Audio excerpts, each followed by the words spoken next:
The Business Mentor Talks is vlogged by no other, Armando Butz Bartolome, in cooperation with the Manila Times.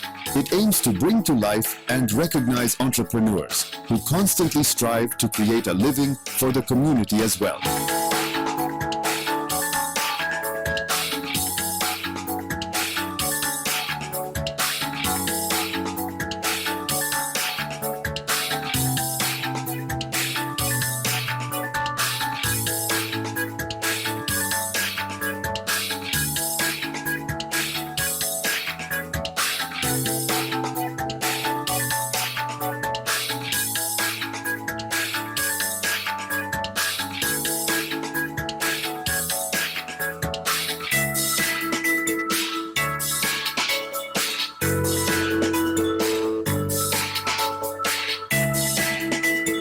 Listen to the Business Mentor Talks with Butz Bartolome.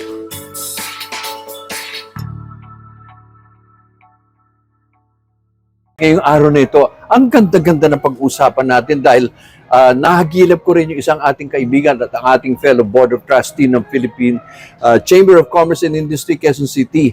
At again, gusto ko lang ipaliwanag, no? Kasi marami naghahaka-haka about insurance, di ba?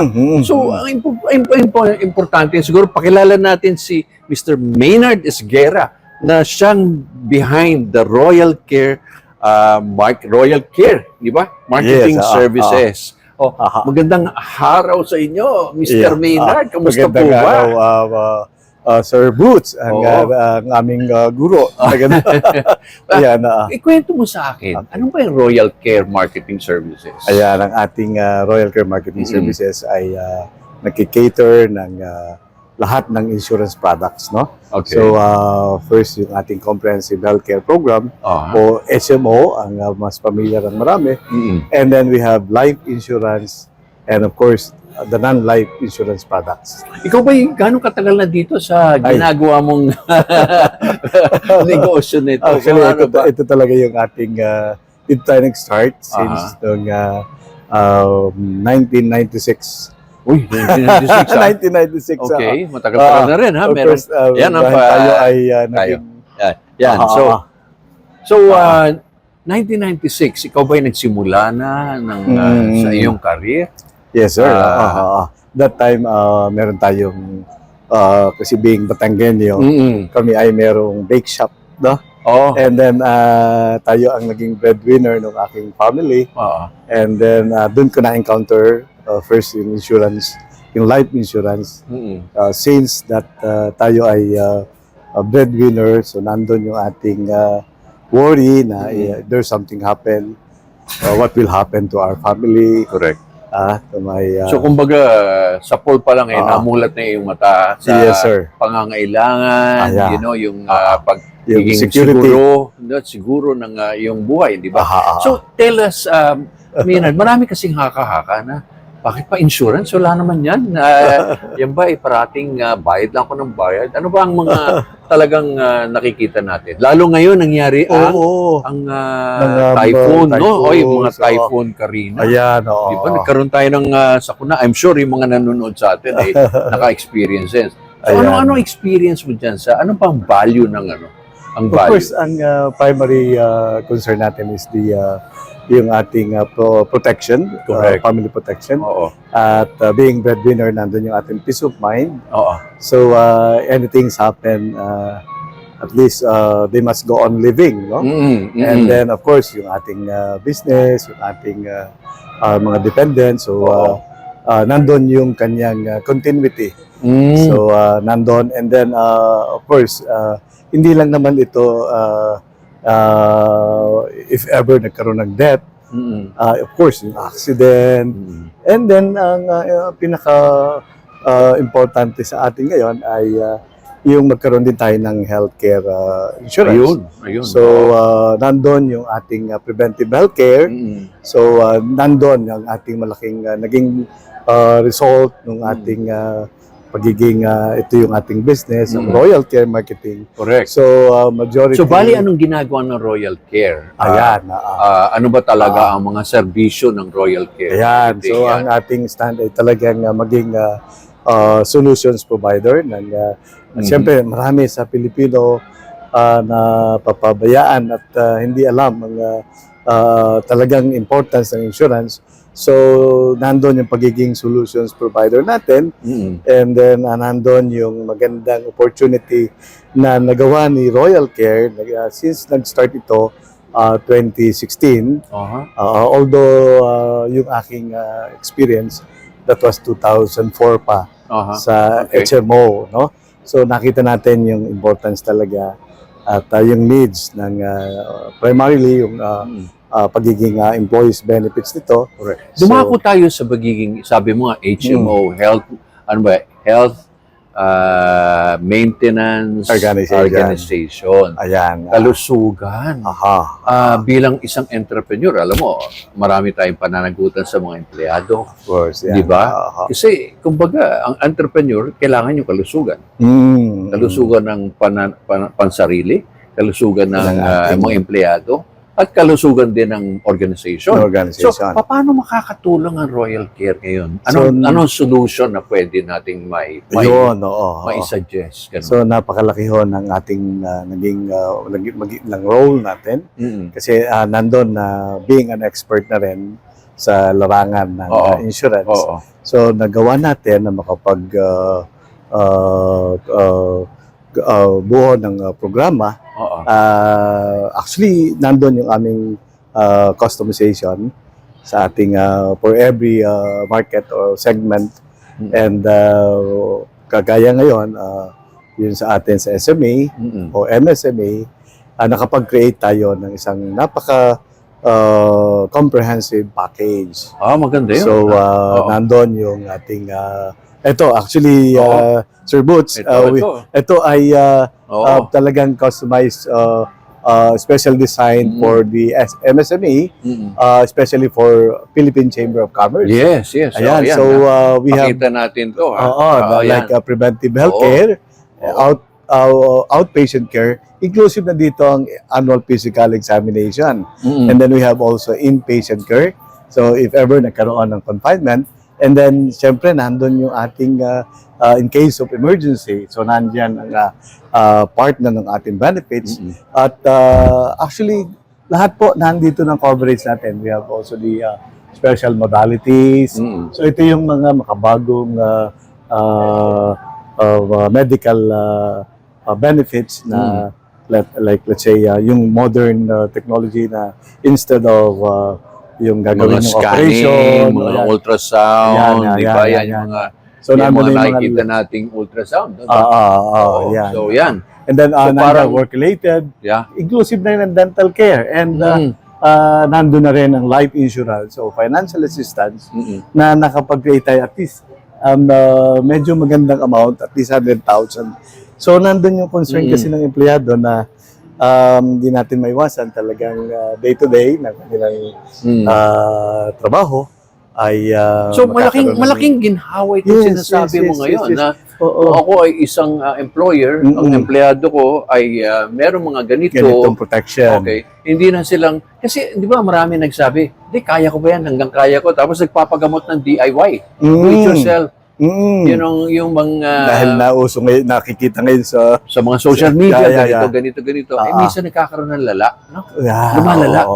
Siyempre, dapat doon tayo sa... Ibang sugat, naging gangrene. Yung pala, hindi mo alam. Tapos yung mga hindi bagay sa'yo, iniinom mo. Dahil sabi mo, yung kapitbahay, ganito. Self-medication. Self-medication. So, mali yun.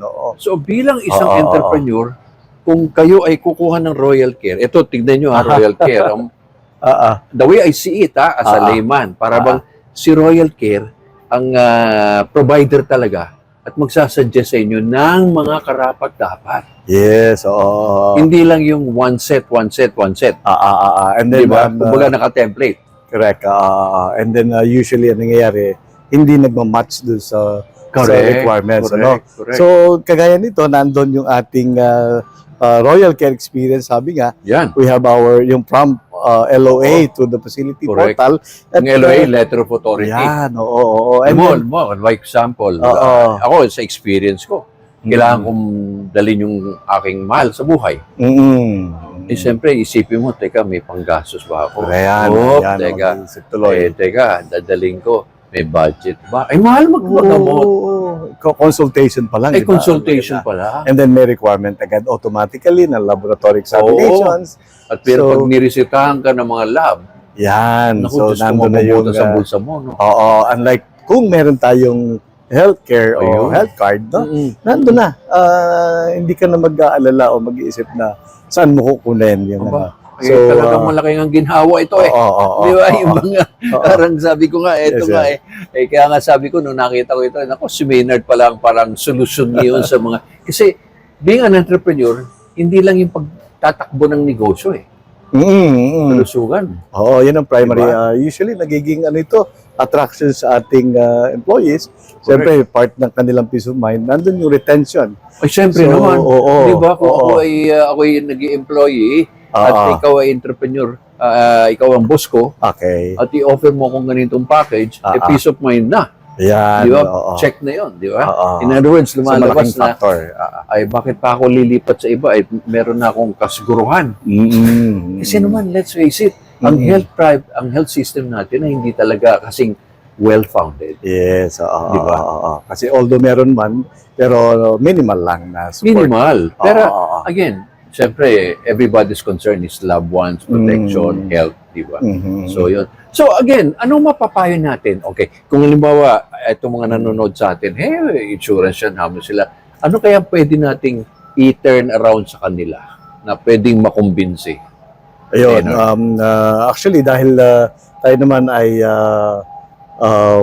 established na rin, no? At we have our office in the Royal Carbenio, Yeah. sa Don Antonio, and then we have also our new branch office in Mabuhay Rotonda, no? Aha. Although pwede naman nila tayo ma-contact Oo. yung ating sa ating FB page at saka sa ating sa website, no? So anytime pwede po kaming So, pwede kayong kung may katanungan yung mga nanonood sa atin at merong haka-haka, alam mo, ma-address naman yan. Yes, Di ba? sir. So, in other words, wala ako sa budget, meron naman Pwede solution natin, dyan. yes, Pwede yes, naman customized. Di ba?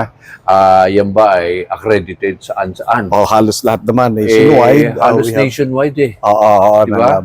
So, hindi lang naman yung Taga-Luzon ka eh. Yes, Diba? Luzon, nationwide. Visayas, Mindanao. oo. At mga doctors, ilan ba yung mga doctors na network mo Ayan, ngayon? oo. Di ba? Almost all medical practitioners ay accredited natin, clinics, and Exactly. hospitals.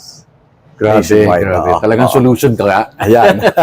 Bakit ka ba na natawag mong Royal Care? Bakit ka ba Ayun. talaga, pag-iisip mo ng negosyo Maynard, paano mo natawag yung Royal Care? Ayun, actually talagang nandun yung ano na yung pinaka-absolute caring na pwede nating gawin.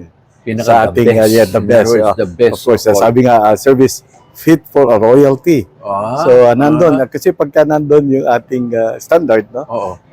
Talagang hindi natin mapapabayaan yung ating members. Correct, correct. Yan. Oo. So, we are open 24/7, Aha. 365 days, no? Yes, yes. Ayan. At ako ay isa sa mga testimonial ni Maynard dahil ako ay isang Alagang Ayan, Royal alagang Care. Royal Care. Alagang Royal Care, di ba? At again, sa ating negosyo, kailangan natin extended ang ating kalusugan. Yeah. At pag may kalusugan na maganda takbo ng Yes, hanabuhay. oo, Di ba yung pananaw mo? Di ba? Oo. Hindi yung meron kang inuubo-ubo ka, paano kung magde-decide ka? Ayan. Di ba? Oo. Or medyo masakit yung likod mo at hindi ka nagpapakonsulta. Wala ka sa mundo. Sabi nga, prevention is better than a pound. Exactly. of Health fear, is no? wealth, preventive is Yan, ano. yan. So, yung mga nagninegosyo, ano naman ang mga papayo mo kaya, Maynard? Sa mga gusto magnegosyo ngayon? Ano ba ang dapat nilang mga tips na pwede mong ibigay ngayon na yung mga nagninegosyo, gusto magnegosyo, ano dapat mong pwedeng ibigay na advice na pagsisimula? Kagaya mo, nagsimula ka. Abay, matagal-tagal na rin, no? So, ano ba yung mga isa o dalawang payo na pwede mong maibigay sa mga taong gusto magnegosyo? Ayan. Actually, nandun yung, of course, yung na-discover natin from our experience, no? Yes. Yung ating yung needs, no? So, Correct. na-establish agad natin. So, yun lang naman at na-share natin. So, pagka nandun na ginagawa mo yon, so automatically, hindi na natin napapansin, nagiging business na rin, no? Correct. So, nandun yung aming vision, no? Yun ang, So yung vision mo ay gusto mo mag-share and all of a sudden this becomes your business of helping others. Hindi lang yung pang-sarili, pero para rin sa kapakanan ng komunidad. Ayan. So, automatically, mangyayari sa atin eh. So, nandun talaga yung, never ko rin naisip na parang more of yung sa side ng business. But, nandun ako sa mission. Yung paglilingkod. Service. Kumbaga sa ating, we're just instruments ng ating Panginoon. Di ba? Ni Ama. Di ba? Na kailangan natin maging maganda ang ating kapaligiran at community. No? So, more blessings, more abundance are given to us. Diba? So, yan. Yan ho, ay narinig nyo ho yan sa payo ng isang founder, no? Na 1996 pa. At yan ay tinayo niya. At kung gusto nyo makita rin, meron ka palang restaurant din eh. Ayun. Ano nga pa yung restaurant? So, yun din eh. Oo, naku. Nasagi tuloy. Isagi na natin welcome po tayo doon sa ating Tikme Dine o Tikme Dine, sabi nga sa Manila. Tikme Dine, Tikme Dine, pero pag nilagay mo sa Waze, sa Google Maps, exactly po point ka doon. Ayun, welcome po kayo doon sa ating The Royal Care Venue, wherein meron po tayong restaurant na Tikme Dine, at meron tayong Royal Cafe, at ito ay ginagamit rin as events place. Correct. No?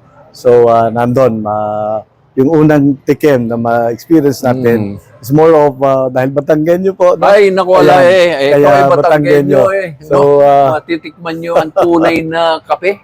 Kape Barako. Oo, at yung paborita.